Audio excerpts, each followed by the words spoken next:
Լավ ձեզ, հարավել ընդգրկուն տեղեկատվության փողի եթերում հորիզոնն է 5 հունիսի 5 շաբթի։ Պետական եւ համայնքային շահերի պաշտպանության շրջանակում վերադարձված անշարժ գույքերի մասով դատախազություն ունեցել է շուրջ 600 միլիարդ դրամի պահանջ։ Սա ընդհանուր հայցագինն է 152 հայցադիմումով ապօրինի ծագում ունեցող գույքի բռնագազման գործառույթի շրջանակներում։ Կառավարության այսօրվա նիստի մանրամասները տեսանյութում։ Պետբյուջեից 13,8 միլիարդ դրամի վերաբաշխման հանրապետության տարբեր հատվածներում կհիմնանորոգվեն, կնորոգվեն ու կկառուցվեն ճանապարհներ ու կամուրջներ։ Լրացուցիչ 2,3 միլիարդ դրամի վերաբաշխմամբ էլ կիրականացվեն միջին նորոգման աշխատանքներ։ Բջջի բնակավայրի հանրապետական նշանության ամրոց պատմության եւ մշակութային շարժ հուսարձան տանող ճանապարհի նորոգում։ Աշխատանքները նախատեսվում է մեկնարկել եւ ավարտել այս տարի եւ սրանով ըստ էության մենք կամբողջացնենք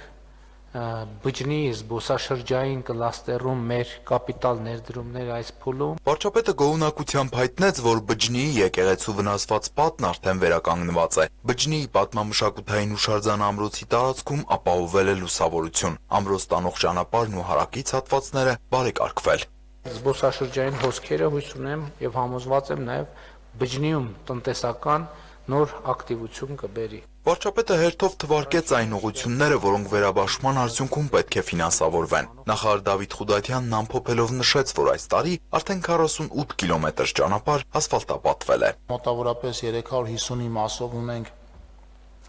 պայմանագրեր կնքված կապալառուների հետ եւ ավելի քան 200-ի մասով այս պայն աշխատանքներն իրականացվում։ Կառավարության հաջորդ ընդունված որոշմամբ աշտարակ համայնքի օրգով բնակավայրում գտնվող 4 հեկտար մակերեսով հատուկ պահպանվող տարածքի նշանակություն ունեցող հողամասը, որի շուկայական կադաստրային մոտարկված արժեքը կազմում է շուրջ 31,7 միլիոն դրամ, կամրացվի կրթության, գիտության, մշակույթի եւ սպորտի նախարարությանը։ Նախարար Խուդատյանը ներկայացրեց նախագիծը, գլխավոր դատախազ Վարդապետյանն էլ հավելեց, սա դատախազության կողմից ներկայացված հայցի բավարարման արդյունք է։ Նախկին ղեկավարը օրգով համայնքի 2005 թվականի ապրիլի 25-ի աճուրդով 4 հեկտար մակերեսով հողամասն օտարել էր իր որդուն,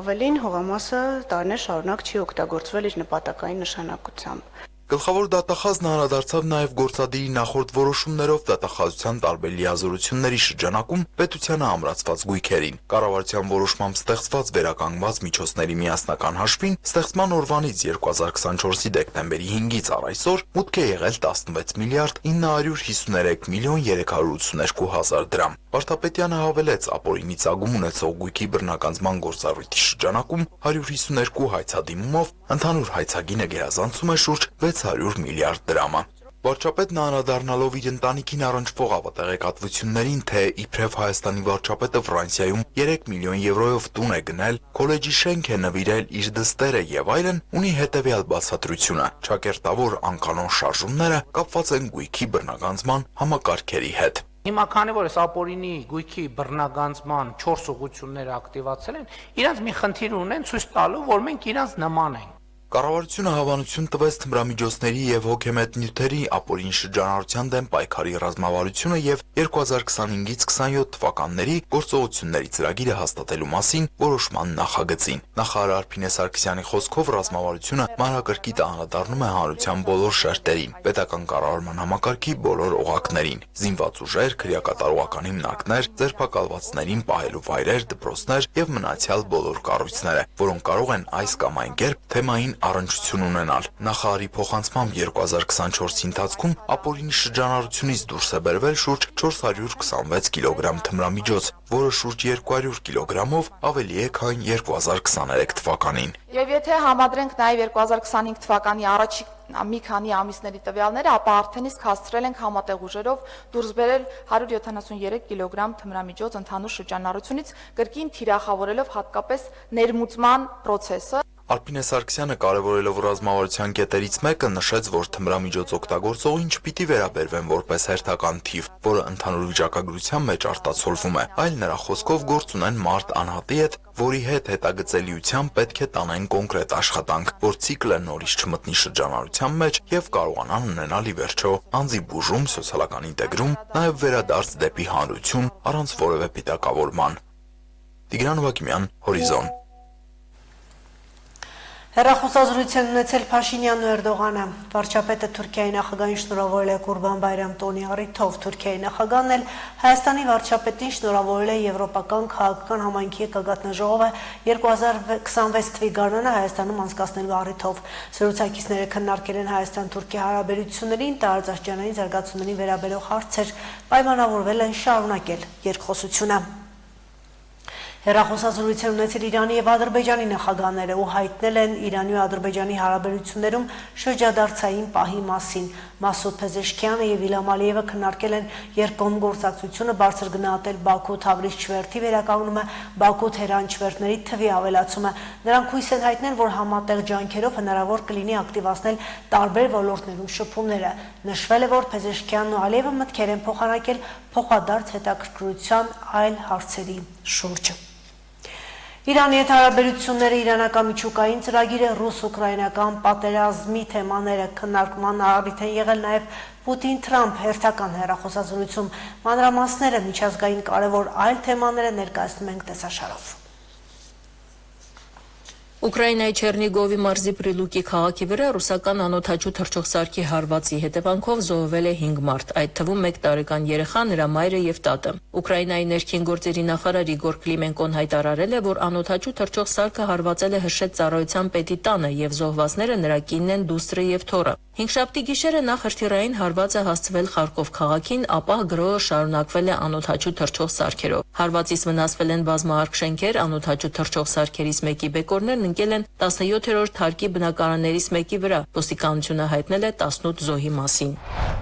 Երեկ Դոնալդ Թրամփը 4-րդ հեռախոսազրույցն է ունեցել Վլադիմիր Պուտինի հետ։ ԱՄՆ նախագահը հայտարարել է, որ Պուտինը խոստացել է արձագանքել ուկրաինական անօդաչու թռչող սարքերի կողմից Ռուսաստանի ռազմավարական օդանավակայանների վրա հարձակմանը։ Ռուսաստանի նախագահ Վլադիմիր Պուտինը հեռախոսազրույց է ունեցել նաև Ռոմի Պապ Լեո 14-րդի հետ։ Ուկրաինայում ստեղծված իրավիճակի վերաբերյալ մտքերի փոխանակման ընթացքում Կրեմլի հաղորդման Պուտինը վերահաստատել է քաղաքական եւ դիվանագիտական միջոցներով խաղաղության հասնելու իր շահագրգռվածությունը եւ ընդգծել, որ ճգնաժամի վերջնական արդար եւ համապարփակ լուսման համար անհրաժեշտ է վերացնել դրա արմատական պատճառները։ Հիշեցնենք, որ Հռոմի Պապն ավելի վաղ հաստատել էր իր պատրաստակամությունը Վատիկանում հյուրընկալելու Ռուսաստանի եւ Ուկրաինայի միջև պատերազմն ավարտելուն միտված բանակցությունների հաջորդ փուլը։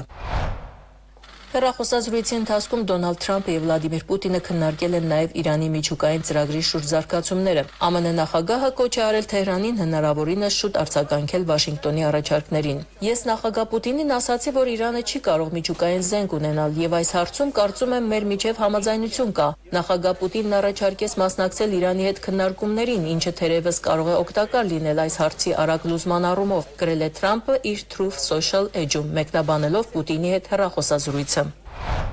Հյուսիսային Կորեայի առաջնորդ Կիմ Չեն Ընը Ռուսաստանի անվտանգության խորհրդի քարտուղար Սերգեյ Շոյգուի հետ երեկ տեղի ունեցած հանդիպման ընթացքում խոստացել է անվերապահ աջակցություն Ռուսաստանի դիրքորոշմանը Ուկրաինայի հարցում, ինչպես նաև այլ միջազգային խնդիրներում։ Հարավկորեական հետախուզության տվյալներով 2024 թվականին մոտ 12,000, այս տարի էլ 3,000 հյուսիսկորեացի զինվոր է ժամանել Ռուսաստան Ուկրաինայի դեմ պատերազմին մասնակցելու համար։ Սեուլի տվյալներով հյուսիսկորեական կորուստները կազմել են մոտ 4700 մարդ, այդ թվում 600 զոհ։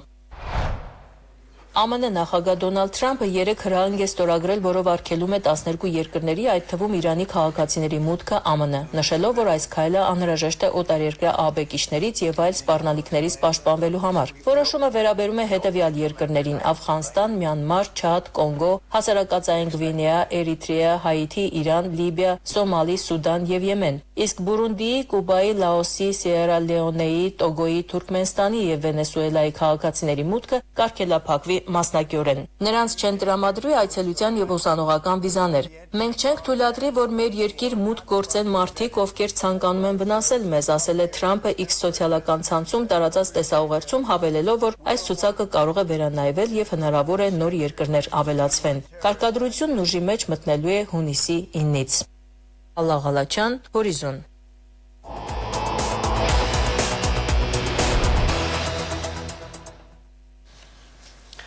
Ոչ թե բողոքել, այլ պահանջը դարձնել մասնակցություն քաղաքի կամ գյուղի խնդիրները լուծելու հարցում։ Սա է մասնակցային բյուջետավորում ասվածի իմաստը կամ գաղափարը, որի մասին բնակիչների մոտ մեղմ ասած անտեղյակություն է։ Բայց պետք է իմանալ, որ բնակիչները հասարակական կառույցները կարող են որոշել, թե քաղաքի բյուջեի փողերը որտեղ ծախսվեն։ Օրինակ, այս տարվա մասնակցային բյուջետավորման ծրագրով 4 առաջարկ եղել։ Դրանցից մեկն է հանրային քննարկման ու քվեարկության արդյունքում հավանություն ունեցել, որը գյումրեցիների սրտով է։ Ծրագիրը նախատեսում է այստեղ թափառողջների համար կացարան կառուցել, ընտանիք կենդանիների համար զբոսայգի ստեղծել։ Ծրագիրն ավելի հեռուն գնացող է, քարտեզագրել ու հաշվառել թափառող կենդանիներին, ունենալ տվյալների բազա, որը կօգնի շների ստերջացում արդյունավետ կազմակերպել։ Մասնակցային բյուջետավորումը այսպիսին է, գաղափար համայնքից քվեարկում է համայնքը, իրականացնում է համայնքի բնակիչն է քվեարկում, իրականացնում է համայնքը։ Իմ շահագրգռվածությունն ինչումն է, ես ճիշտ ասած վերջապես ուզում եմ, որ այս 3 ծրագիրը իրագործվի։ Գաղափարը, որը կենդանասերների անունից առաջարկել է հեղինակը, թափառող եւ ընտանի կենդանիներին վերաբերող մեկ համալիր ծրագիր է 3 բաղադրիչով։ Բնակիչների բողոքներն էլ թափառող շների խնդիրն էլ դերելն ունեցել նման ծրագրով բյուջեի ծախսային տնօրինմանը մասնակցելու համար։ Նախ հետազոտական աշխատանք է պետք կենդանիների հաշվառման, քանակի հսկողության եւ գրանցման ուղղությամբ։ Հետո շների կացարանի կառուցումն է անհրաժեշտ։ Իսկ վերջին բաղադրիչը վերաբերում է ընտանի կենդանիների համար զբոսայգի ստեղծելուն, որին եւս կողմ են եղել քաղաքացիները։ Օնլայն քվեարկությամբ 1405 մարդ հավանություն է տվել կենդանիների համար զբոսայգի ունենալուն։ Հատկապես եկող զբոսաշրջիկները, որոնք իրենց տնային կենդանիներով, ընտանի կենդանիներով գալիս են իրենց շունիկներով, եւ ինչու՞ չէ քաղաքում ապրող նաեւ իրենք կարիքը ունեին, այդ կարիքը կար։ Զբոսայգի ունենալու կարիքը բավարարելու համար 1500-ից 2000 մետր տարածք է պետք։ Իսկ թե որտեղ եւ ինչպես է դա արվելու, սա էլ է մրցութային գործընթաց։ Ըստ գաղափարի հեղինակի ցանկալի է, որ այն լինի քաղաքի կենտրոնին մոտ, լինի կանաչապատ, որպեսզի հասանելի լինի ընտանի կենդանիներ պահողներին։ Իսահակյան փողոցի վրայի այգին հարցումներով այդ այգին շատ են նշել, նաև իհարկե հաղթանակի այգին են նշել, Մայր Հայաստանի հատվածն են նշել։ Այսինքն զբոսայգին թափառող կենդանիների համար չէ, բայց մասնակցային բյուջետավորման հաղթած ծրագրում չեն անտեսել թափառող շների խնդիրները։ Առաջարկում են Գյումրիում թափառող կենդանիների կացարան կառուցել եւ որ դա հնարավոր է։ Ծրագրով ֆինանսական հիմնավորումներ եւս կան, բայց մինչեւ կացարանին հասնելը նախ հետազոտական աշխատանք է պետք, թե ինչ քանակի թափառող կենդանի կա Գյումրիի տարբեր հատվածներում եւ թե դրանցից քանիսն են ստերջացված, քանիսը վտանգավոր։ Արել ես հետազոտությունը, ենթադրենք գիտես ինչքան էկ շուն կա, ինչքան որց շուն կա, 3 կամ 4 ստերջացման ծրագրերի արդյունքում դու քանի ստերջացրած կենդանի ունես, քանի հիվանդ կենդանի կա, շատ հեշտ է այդ դեպքում հասկանալ, թե դու կացարանում քանի շուն կարող ես պահել։ Հետազոտություն իրականացնողները լինելու են քաղաքապետարանից, այս գործընթացը եւս ծրագրային ծախսերում է։ Ընդհանուր 3 բաղադրիչով համալիր ծրագիրը 98 միլիոն դրամ է գնահատվել, որի 80%-ը պետության ֆինանսավորումն է լինելու, 20%-ը համայնքինը։ Առայժմ 200 շուն պահելու կացարանի համար նոր շենքի կառուցման տարբերակ է քննարկվում։ Տարածքի ընտրությունը քաղաքապետարանն է անելու։ Տվյալ կացարանը, որտեղ որ ընտրվի, ինքը պետք է գոնե 200 քառակուսի ունենա վարչական շենք եւ գոնե 2000 մետր դիմացը տարածք ազատավանդակների համար։ Ծրագիրը այս պահին արդեն նախագծման փուլում է, այսինքն մենք մինչև հունիսի 18-ը կառավարության որոշմամբ պիտի ներկայացնենք հստակ նախագիծը։ Նախագծի մրցույթը հայտարարված է, հունիսի 9-ին կունենանք հաղթող։ Նախագծման փուլում է շների կացարանի կառուցումը, տարածքի ընտրությունը հետոյի հարց է։ Ծրագրի մեկնարկի համար թվում է ամեն ինչ կա, բայց պարզվում է ժամանակ չկա եւ եթե մինչեւ տարեվերջ որևէ բաղադրիչով այն չսկսվի, գումարները հետ են գնում։ Ինչ որ բան անելու 5 ամիսն անցել է, սահմանված ժամկետներում տեղավորվելու խնդիր ունեն։ Իրականում կա այդ մտավախությունը, որովհետև հնարավոր են տարբեր իրավիճակներ, երբ օրինակ մրցույթ ենք հայտարարում, կարող է մասնակից չունենանք ցանկացած թե նախագծի, թե կապալառուի պարակայում։ Ամեն դեպքում հուսով սպասում ենք, որ գործընթացը կարողանանք ժամանակին ավարտել։ Շատ ես ինքս անհանգիստ եմ, որ ինչ որ բաներ ուշանում եմ, բայց ինքս գործառույթ չունեմ արագացնելու։ Դա էլ ասեմ, այսինքն մնում է, որ մենք անդադ խոսենք, չգիտեմ, այս մասին կամ գրենք, անդադ եւ նշենք, որ համայնքը իրապես ուզում է եւ համայնքը իրոք սպասում է, որ այս ծրագրերը իրականանան։ Մասնակցային բյուջետավորումը մեկ տարում իրականացվող ավարտուն մեկ նախագիծ է ենթադրում։ Թափառող եւ տնային կենդանիներին ուղղված այս ծրագիրը ժամանակին ընթացք ունենալու դեպքում կունենա շարունակականություն։ Այսինքն կառուցվող տարածքների պահպանման եւ շահագործման ծախսերը դրանից հետո հոգալու է համայնքը։ Ավականին է որոշելու, թե տարեկան ինչքան գումար հատկացնի օրինակ կացարանում շների պահման եւ ստերջացման համար։ Մարինե Տերբինյան, Արտյոմ Խաչատրյան, Հորիզոն։ Հասկանան ժամի համար ծանոթացեք նորությունների նաև ժամը 20-ին։